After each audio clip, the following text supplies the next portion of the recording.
Hello, I'm Omnik. I will solve the second division kid forces round and try to explain what I'm doing. Let's go.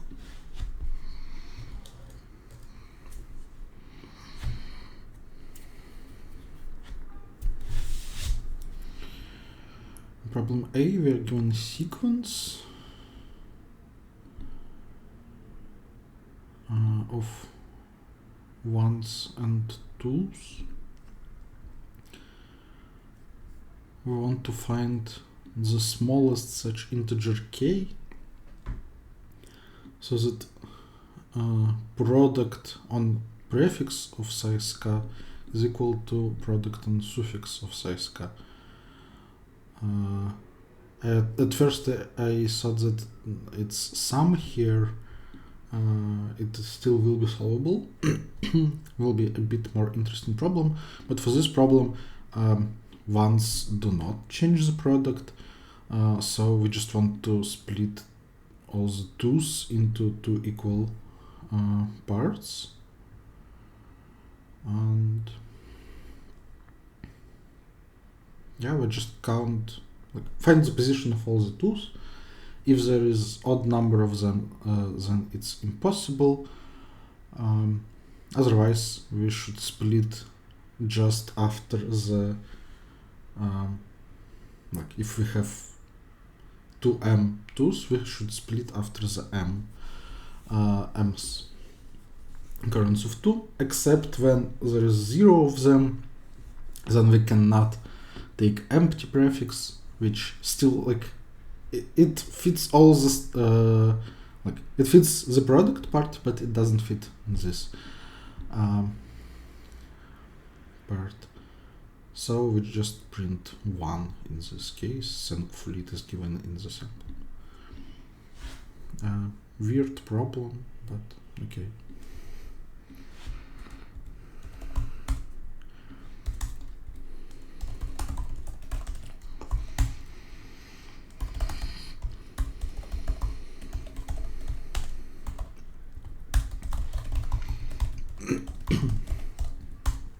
So we only need the position of twos, so we will not store the initial array, just if next element is 2, push its position to the vector. So if m is odd, then it's impossible. If m is 0, we should print 1, and otherwise, so here we should print the position of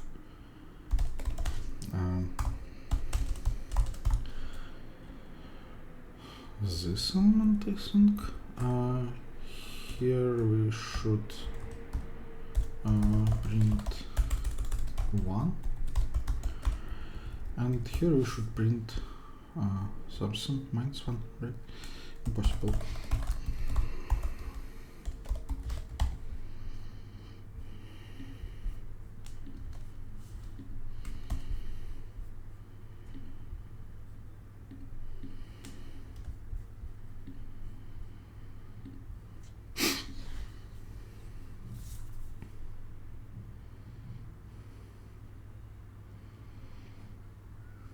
Alright, in problem B,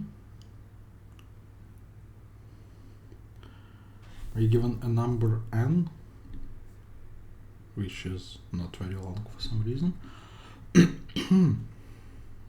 I guess just for simplicity of implementation.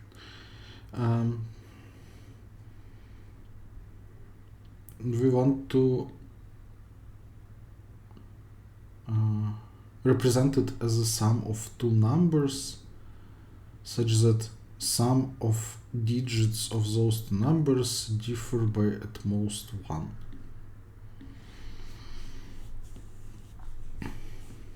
Okay, so well, we can always try to take and divide by 2, rounded down and up. If they're equal, their sum of digits are equal, which is good. if they're not equal, they're different by 1, in which case if it isn't true that the smaller ends by 9 and the bigger and with 0 respectively, only the last digit will be different, so and they will differ by 1, so the sum of digits differ by 1. Otherwise, the bigger number will have the smaller sum of digits, but if we find the longest group of 9s in the smaller number, after +1 they will all become zeros, but we will get one more to the right. So if we now split those 9s roughly equally, it will be all good. So let's do exactly that. To split 9s roughly equally, we will make them 4 and 5, alternating between numbers, and we should put first 5 in the smaller number because the bigger number has one more sum of digits for the suffix, for larger positions that we will not touch.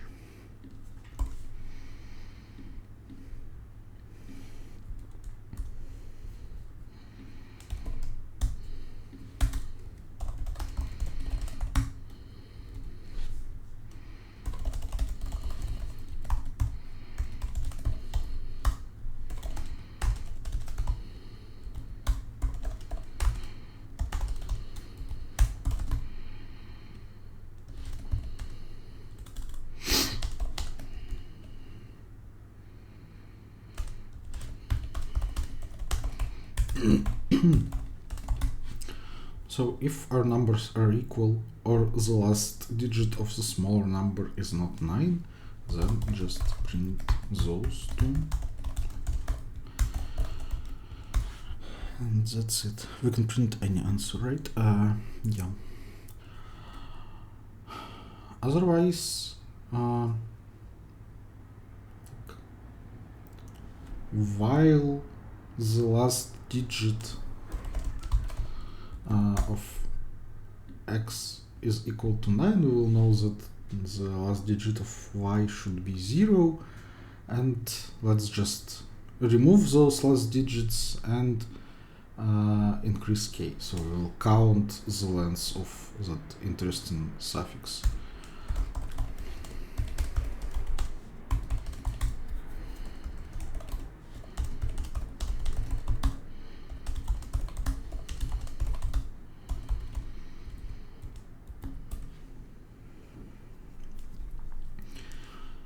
Okay, and now we should return those k digits.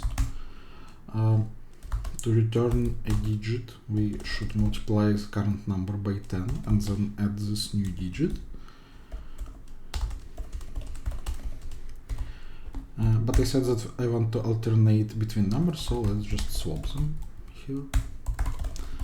And that's it.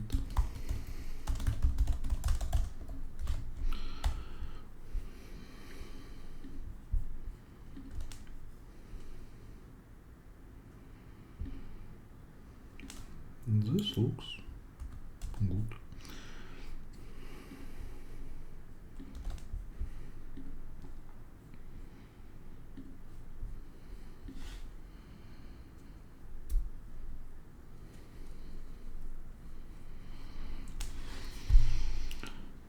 Problem C is a constructive problem. We're given integer n. We need to split integers from 1 to n into n pairs. such that if we calculate the sum in each pair and then sort those sum, they all will be different, but like two consecutive differ by exactly one.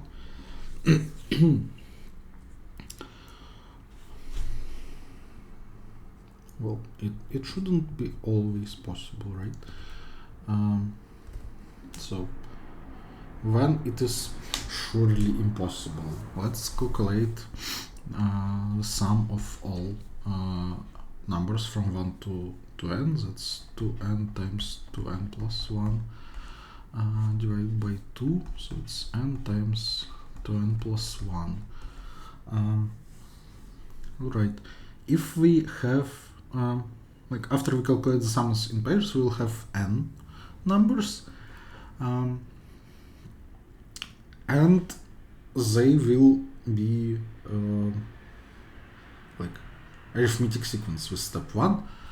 So like the average of those n numbers should be 2n plus 1, which is an integer number. So n should be odd. If n is even, then the average will be equal to the average of, well, for any arithmetic sequence, the average is equal to the average of two, like of first and last number. But if n is odd, the sum of the first and last number is odd, so after dividing by 2 to calculate the average, we will not get an integer number, so n should be odd. So let's say that n is equal to 2k plus 1, then the sum is 2k plus 1. Well, we just know that this number should be in the middle, right? So it's like 4k plus 3, and we should go like k in z direction and k in z direction. So the first number is 3k plus 3 and the last number is 5k plus 3. Right? Okay, can we achieve that? I mean, should be possible.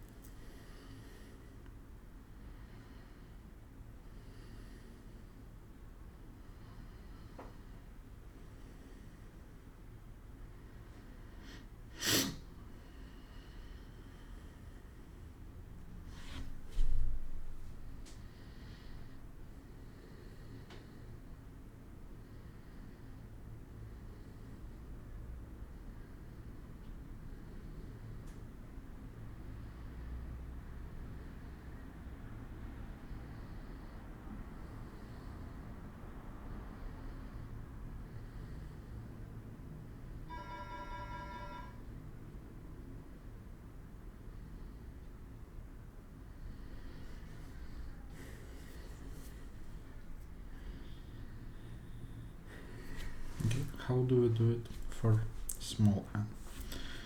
N equal to 1, well, just pair 1 and 2. N equal to 3, so we want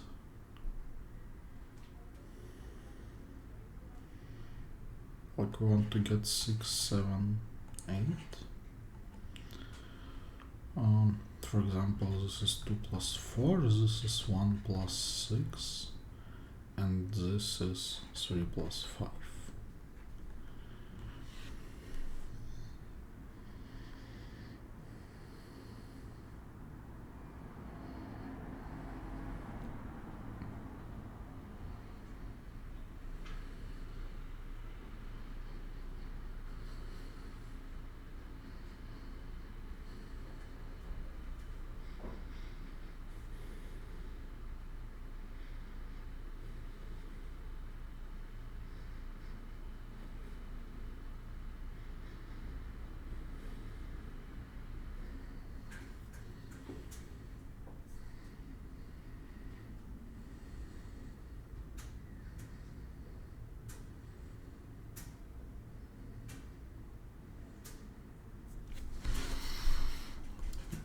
n is equal to 5.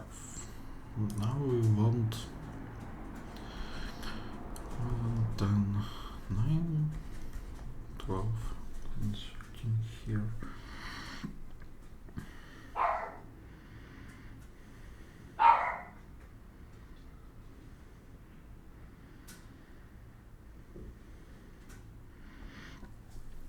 So if we try to do something similar, what will happen?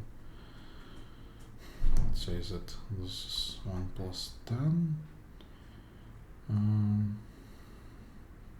2 plus 8, 3 plus 6, and then,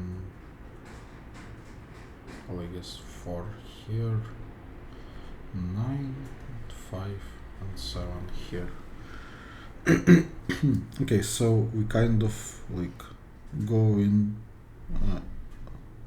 like in circle, and here we start from 1 and add plus 1 each time, and here we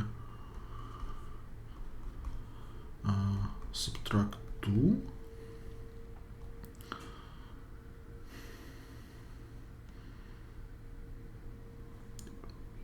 Here we will arrive at n plus 1 always, and then we start with 2n minus 1 here, and like we will end with n plus 2.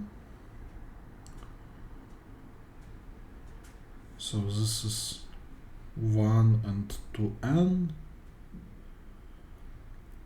Here we will have n and n plus 2, that's 2n plus 2, and then like going backwards we will have minus 1 and plus 1, so we'll increase the sum by 1 each time.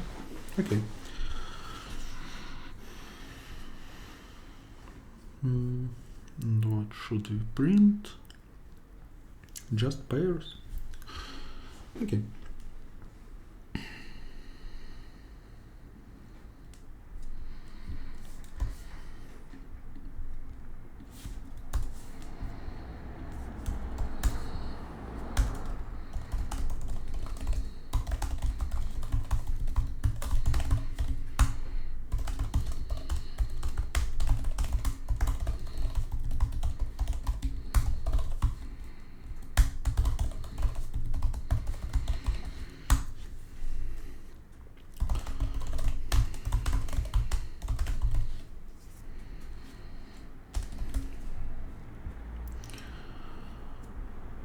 So if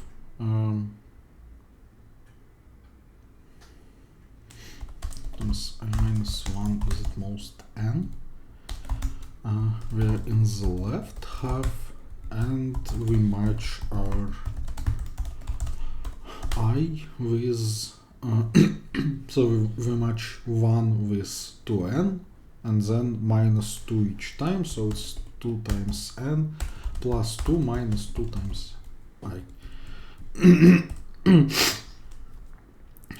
And here in the right part we should match n with n plus 2, and each time we decrease I by 1, it should become greater by 2. So it's n plus 2 plus 2 times n minus I.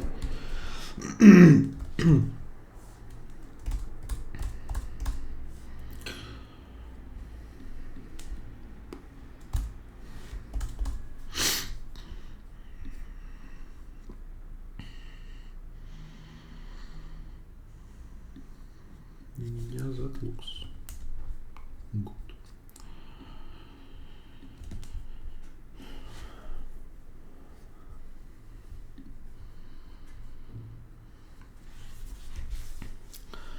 Problem D, have n dots on a line with distinct coordinates.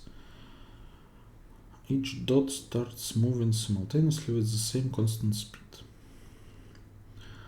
Each dot moves in the direction of the closest dot different from itself until it meets in case type goes to the left, two dots meet if they are in the same coordinate. After that they stop moving.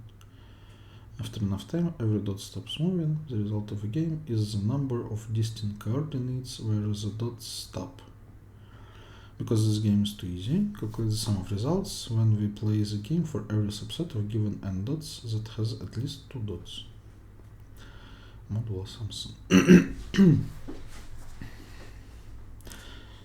Okay, so each dot chooses a direction to the closer neighbor, and I want to say that it will never change that direction, because like when it's moving, the distance to the dot towards which we're moving can either stay the same or decrease, and the distance to the dot in the opposite direction can either stay the same or increase, so we cannot change the preferred direction.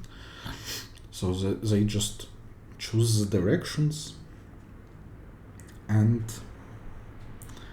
that's it. They will stop. They just moving until they stop. Okay, so when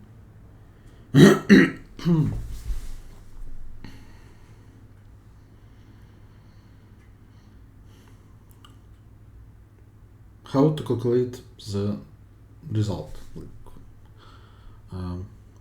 the number of distinct stopping points. Well, they kind of like collecting in clusters. Do we want to calculate the number of clusters? To calculate the number of clusters, we can say that it is 1 plus the number of borders between clusters. And the border between clusters exists if and only if those 2 points do not want to meet, so they're moving in the opposite direction, like two consecutive dots moving in the opposite directions and like apart from each other. So the bound between two groups means that one point is moving to the left, but the next one is moving to the right. So let's try to calculate number of such situations. How can such situation happen? So we want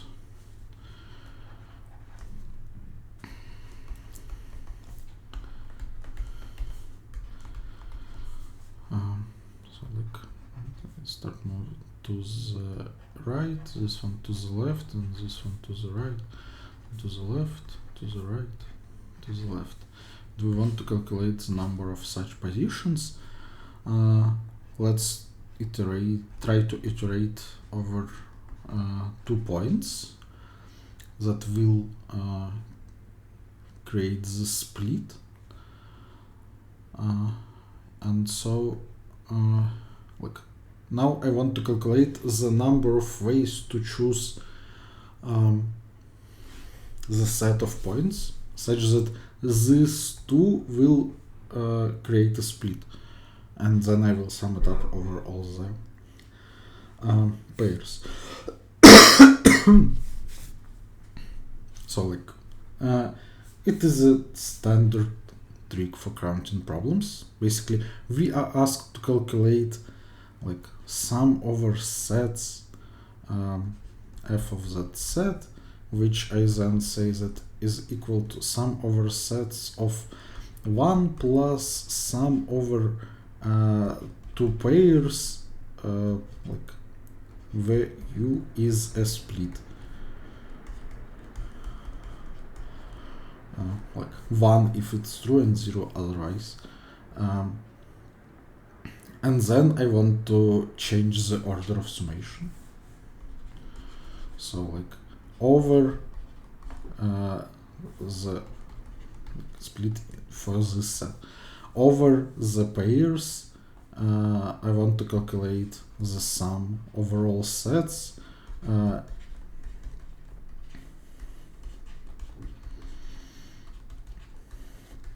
is true that this particular pair is split, but that thing is like the number of ways to choose a set such that this particular points will be split, and yeah, plus some overall sets of ones. That's just the number of sets.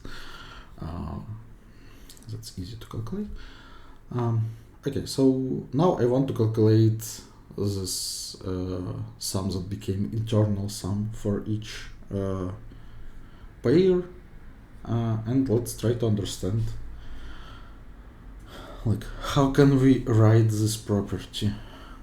So first we should choose both these points. Then for any x between those 2 points we cannot choose it, because like to be split, 2 points must be neighbors in the chosen set, so if we choose something between them, that's bad. And well, third and fourth, like we should move left and you should move right.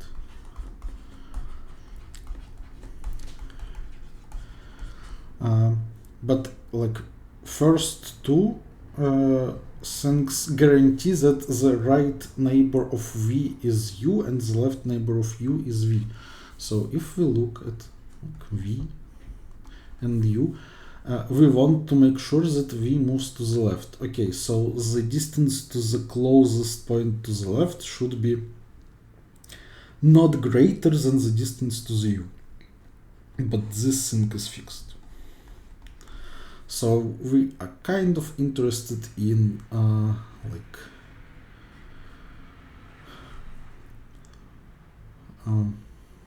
for this like on the segment up until this distance, we have to choose at least one point. How to calculate the number of ways to choose at least one point? We take all the ways and then subtract the number of ways to not choose any points. So that will be like 2 to the power of k minus 1, where k is the number of points on the segment. And then the same thing for u. And those choices are independent, because like for each point we just choose it or not. And we do not care about the conditions that our set should contain at least 2 points, because it does. It contains v and u.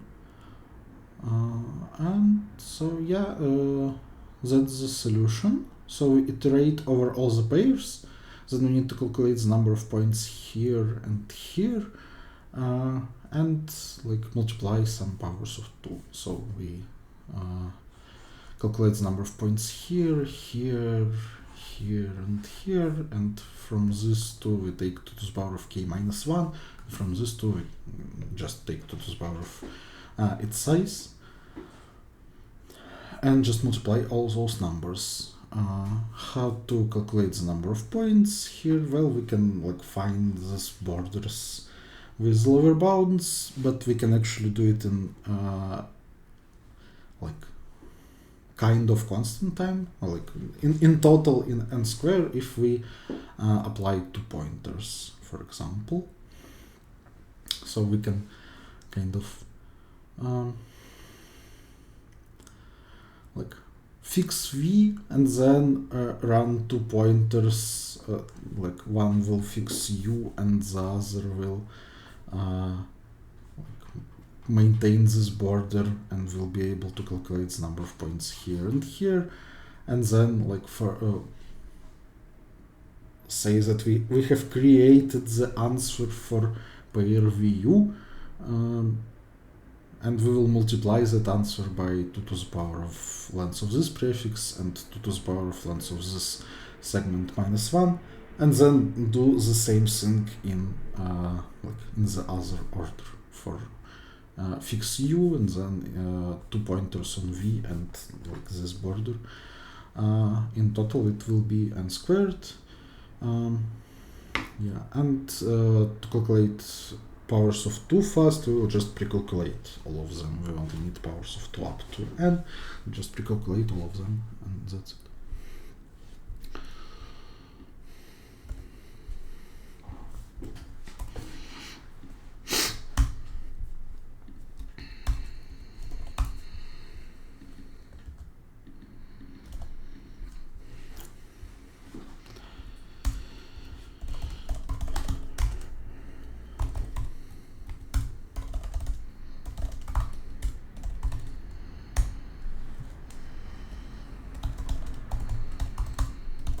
I actually have like pre-written code that calculates powers, but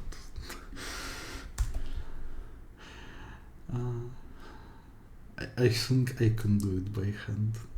It's not that hard.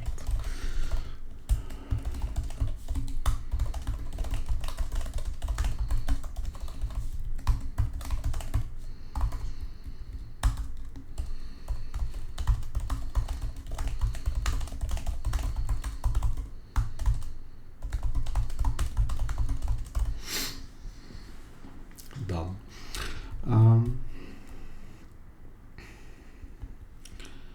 Right. Well, it's not a DP actually, but I wrote it already, so yeah. It's just like the answer for pair VU. We should initialize it with ones. J is 1. Yeah, and now like try to fix number v. Then like we will have a pointer to the like first point that is on the segment. Then we iterate over u.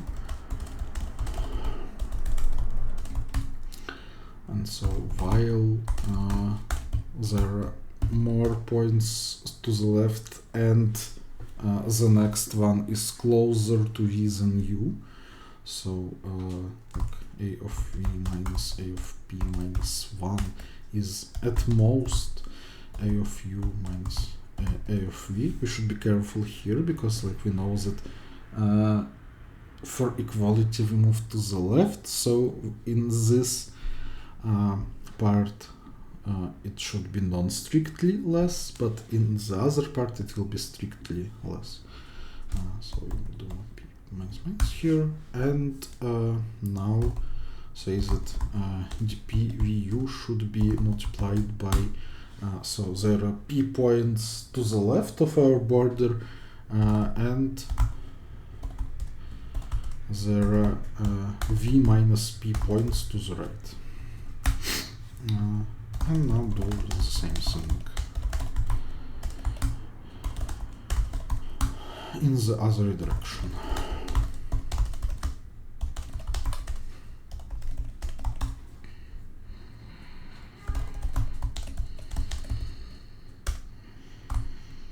So now it's a of p minus a of u strictly smaller than a of u minus a of v.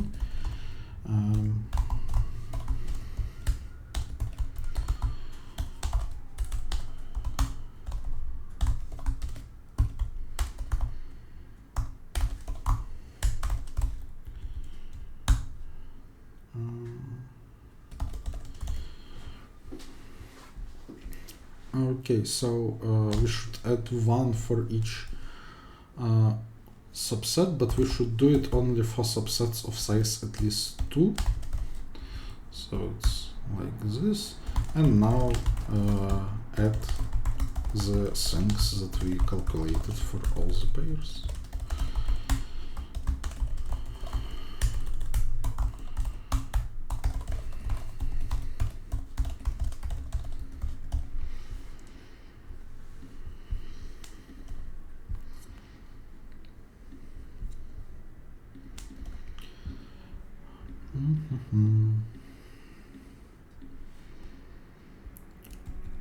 Okay, let's see what we calculated actually.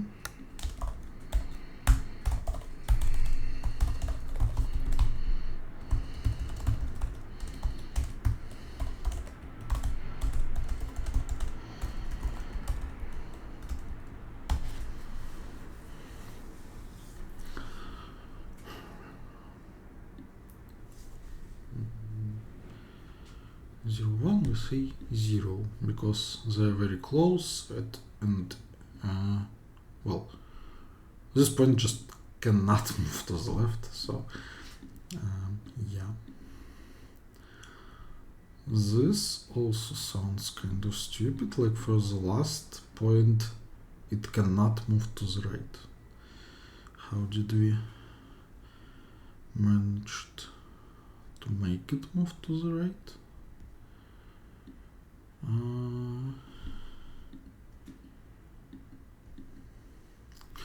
Right, it should be somehow different here, right? So like now it will be the first point on the suffix that is bad and -1 here. 30 is correct.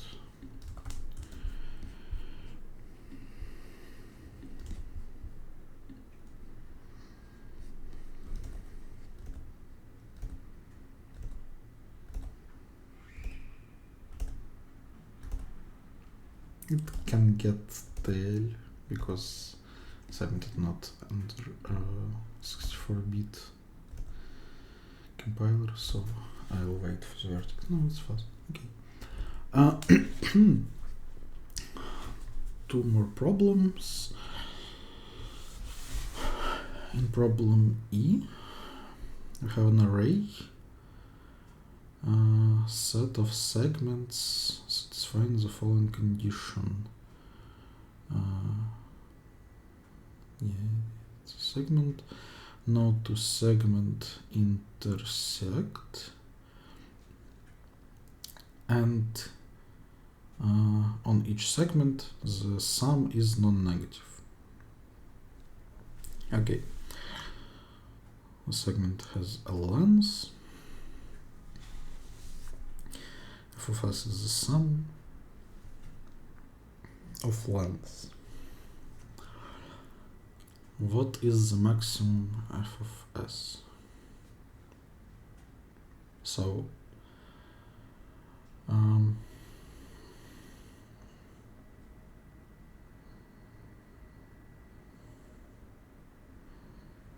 okay, so we want to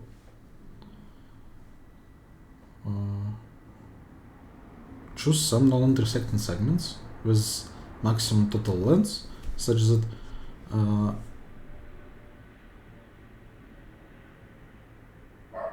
for each segment the sum on it is non-negative. Okay.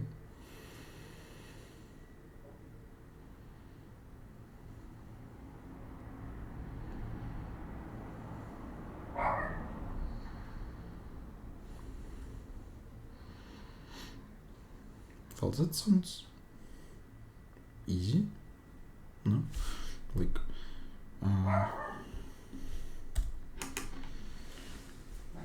let's calculate prefix sums, then segment from I to j is good if prefix sum in j is at least prefix sum in I. And so the process is like as following. We start in 0, and then we have 2 types of actions. We can either choose some segment and then this should hold and we add the length of the segment to the answer, or we can skip the next element. Then like we don't cover it with segment. Okay, and we want like to maximize the sum of lengths of those jumps. We can do several jumps in a row, even though like this would not be worse, but whatever. Okay, so let's define like dp of I. What is the best answer we can achieve if we start at this point? We are interested in dp of 0, and what is the transitions? We can skip the next element, so just take dp of I plus 1, or we can try to jump somewhere. So when we jump, so we can update our dp of I with dp of I plus 1, and then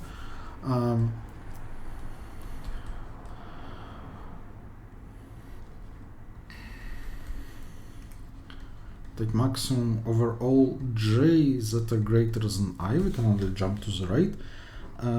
Their prefix sum should be at least our prefix sum, and we update it with like dp of j plus j minus I. So we get j minus I for this jump, and then we optimally solve from j further. Minus I we can take out of the maximum, so it will be like this. And like this looks like just some query to segment tree, right? Like we have some value, we will iterate over points in backwards order, so this holds just automatically, and this just says that okay, we should take maximum over only over the points that like has some parameter, at least something. So if we make segment tree on this parameter, it will be just maximum on suffix. So yeah, we can actually just do it with Fenwick tree, because it's just on suffix. We can make it to be on prefix and take maximum on prefix in Fenwick tree. Okay, that's a very simple problem, sure.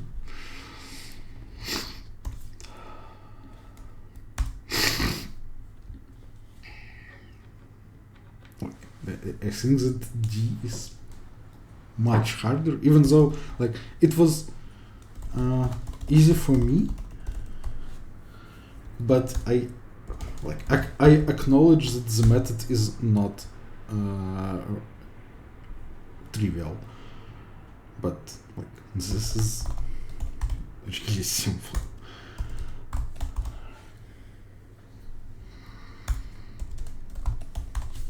So we will need to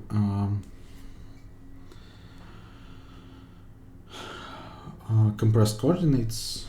So we will calculate prefix sums, then compress, and then use Fenwick tree.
But I wanted to take max on like on suffix, but Fenwick tree calculates max on prefix, so I will like kind of multiply by minus 1 but I want them to be from 0 to m, so multiplication by -1 is this.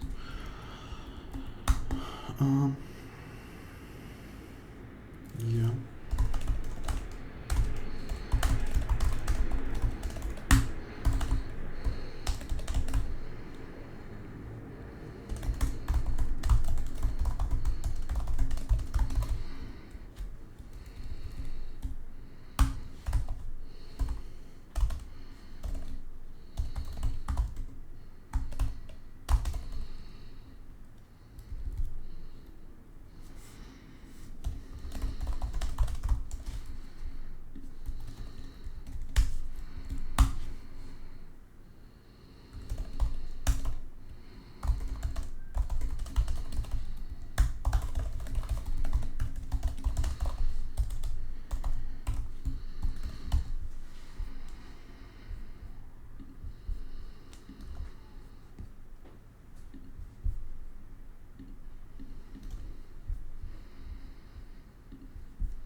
This looks good. Let's try something simpler. Still 0. Amazing.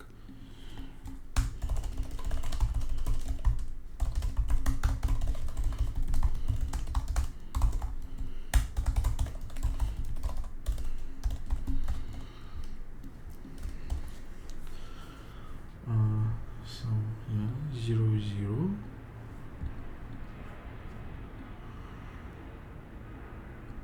Oh, wasn't.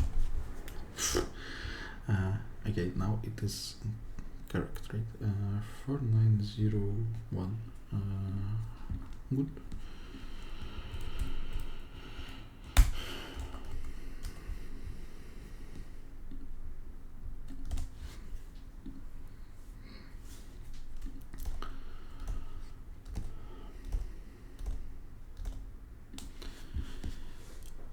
Okay, problem F. XOR integers up to 30. Some XOR is smallest. Is this a Gauss problem? Okay, let's read it. Assign a weight to each edge. Which condition to XOR of all edges on the bus should be X.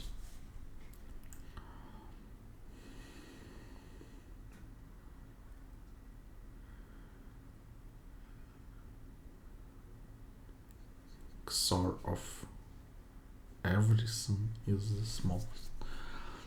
Okay.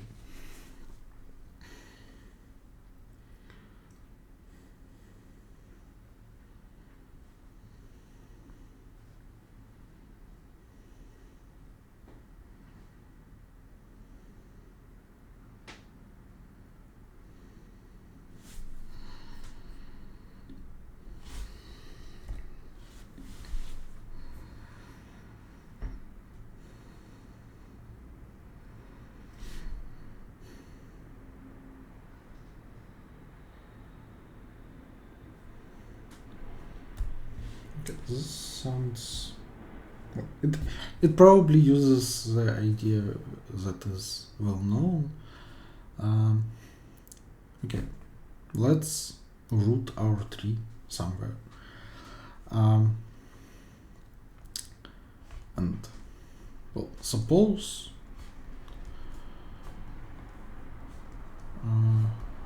you have these like numbers on edges. Let's define numbers in vertices of the tree. For the root, it will be 0. Then for each lower vertex, basically we will assign them in order of DFS, and for each vertex it is equal to the number in its parent XOR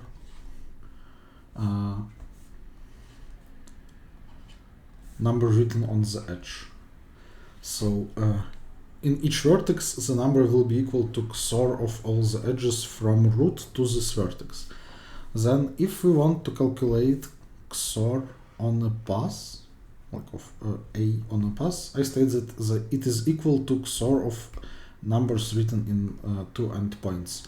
Why is that? Well, because XOR of these two numbers is equal to XOR of numbers on the path from this vertex to the root, and then from root to here. And we will traverse edges between root and LCA twice, so they will cancel out in XOR, and thus we will have just XOR on this path. So in these terms, we are just given some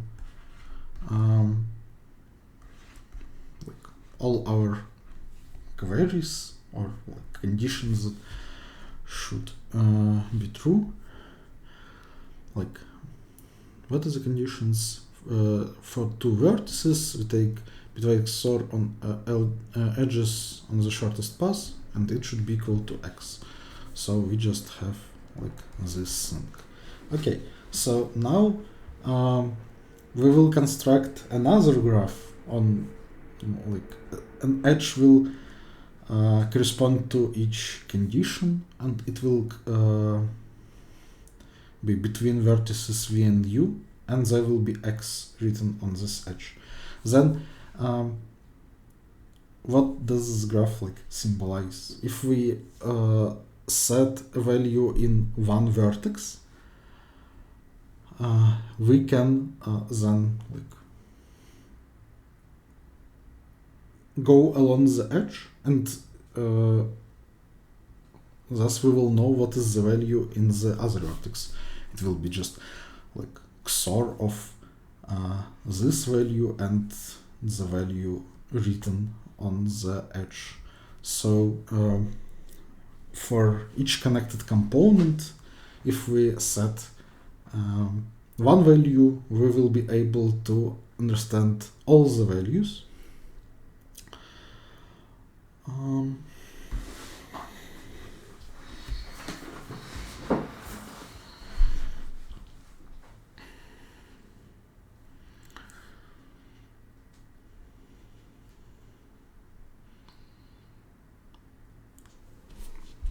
Yeah. There can be cycles in our graph, and like if the XOR on the cycle is not 0, then it's just impossible to satisfy all the conditions. Otherwise, for any starting value, we will figure out all the values in the connected component. Moreover, if we say that starting value is y, then all the values will be y XOR some constant that depends only on the vertex. So basically we figure out all the values saying that y is 0, and then we can XOR all of them by something that we want. Okay, so now all that remains is to understand how should we deal with this. So we can choose something for each component. There is like one small kind of corner case that's saying that we have to put 0 in vertex 1, but we will just like start from it and put 0 there. Okay, so for all connected components except the one that contained vertex 1, we will be able to set anything we want. That doesn't even matter that much.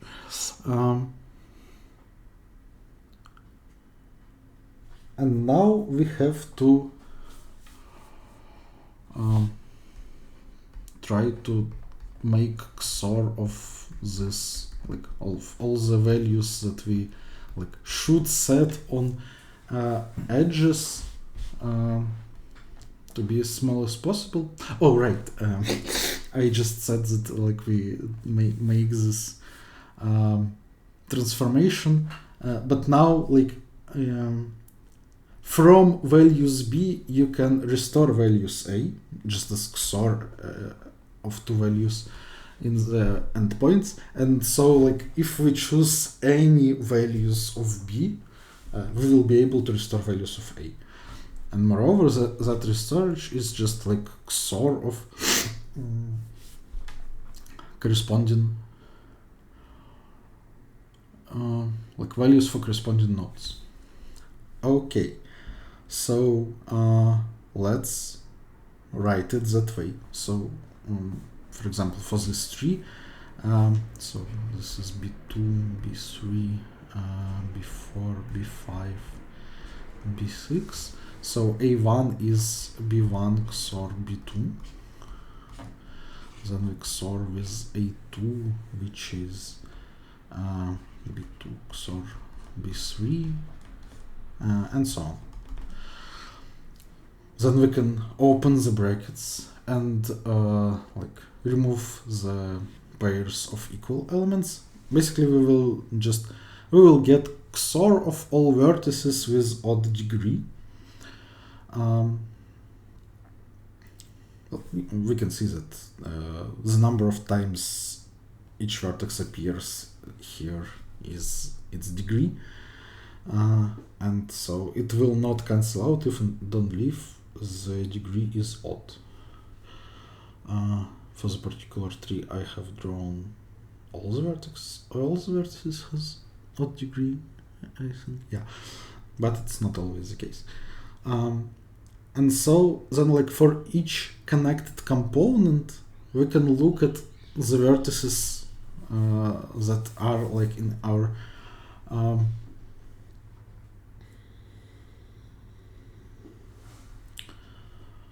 expression that we want to minimize.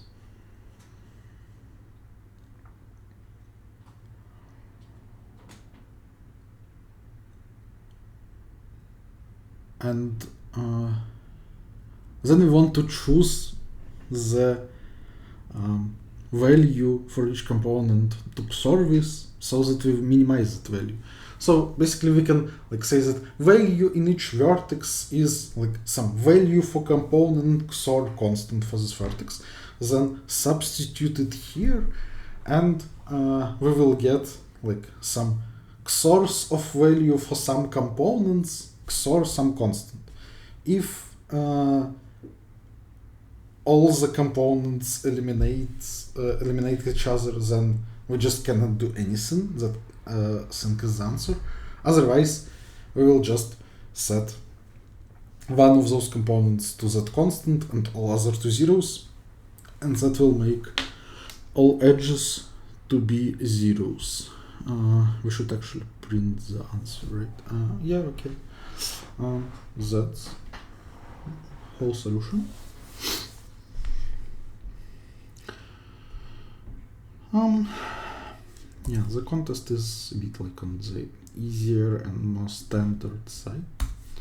Problem D is nice. Well, maybe there is simpler solution, I don't know. But like my solution is nice. The other problems kind of boring, too easy.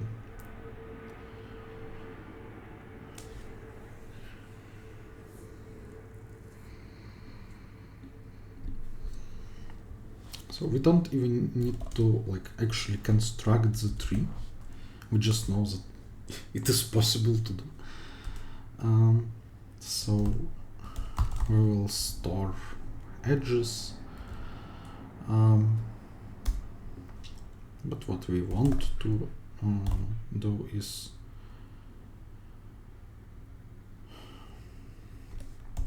to choose values for vertices.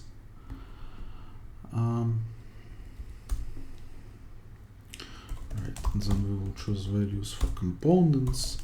For each vertex we should know its component.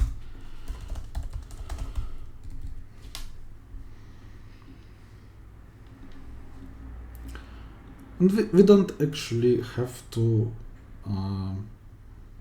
like hardcode anything for root, because like actually the solution is symmetric.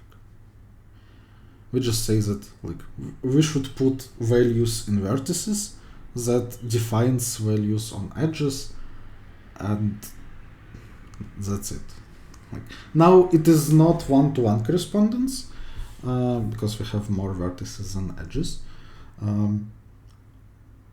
So like we can always find an option where which puts 0 or like any fixed value in any fixed vertex, but like we don't have to care about that.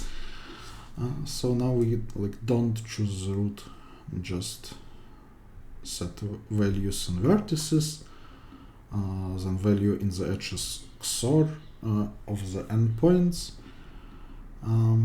Yeah, and we will have a graph on vertices.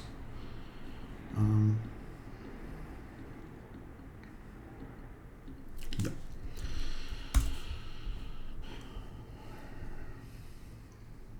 It's not multitest. Great.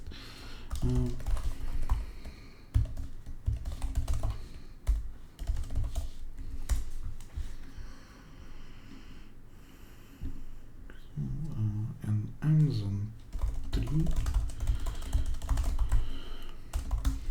We should calculate degrees. So well, we don't have to do it right now, but why not?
So in DFS we say that this vertex in component number k, then we iterate over the edges, the edge is here, and the value there should be our value XOR what's written on the edge if it is not visited yet.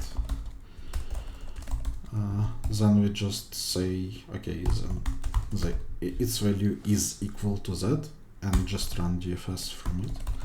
Otherwise, if it is not equal to what it should be equal to, that means that we found a cycle with non-zero XOR, and it's just impossible to satisfy all the conditions. Since we don't have multitest, we can just print null and leave.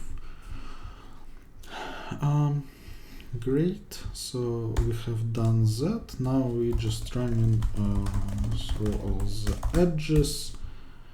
No, we have already calculated the degrees. We actually didn't need to per se.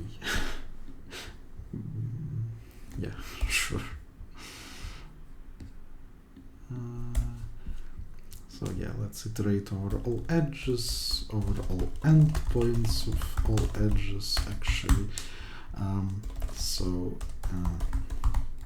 is our endpoint, and it will XOR the value we're trying to minimize by its B XOR the value for its component.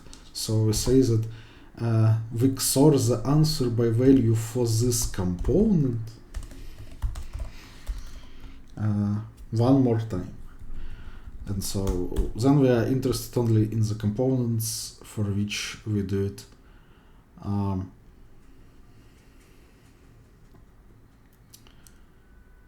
odd number of times.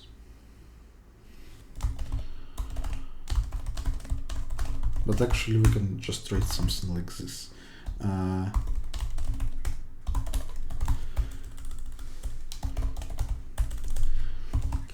If there are no such components, then we just don't do anything. Otherwise, for one of them we should put W, and for all others 0.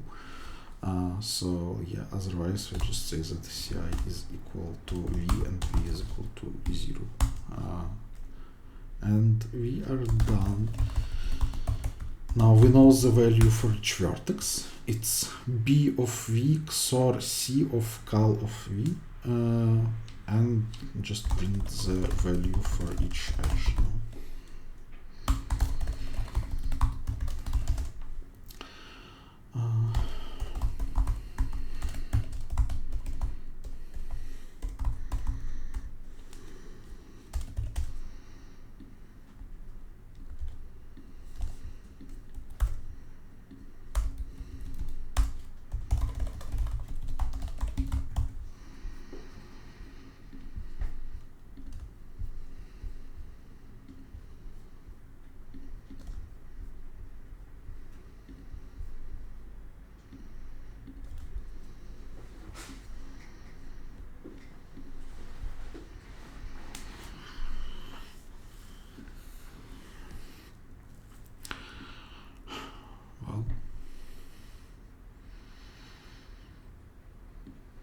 This is 5, and this is also 5, and well, I'm pretty sure that I satisfied both. Yeah.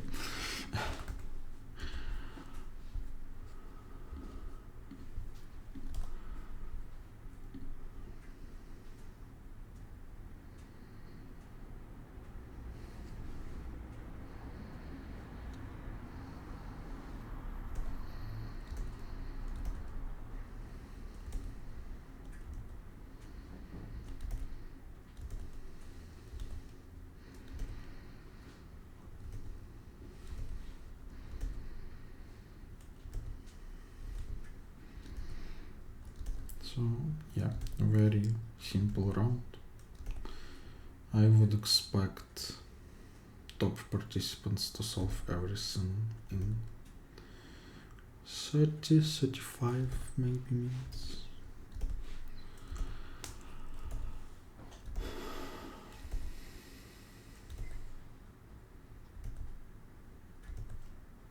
Come on, what are we testing there?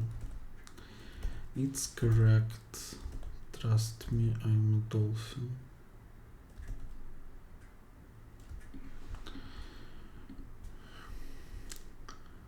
34 minutes.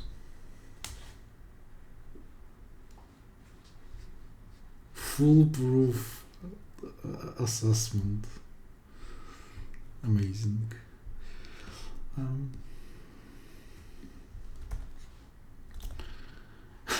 Right, like it cannot not pass. So thanks for watching.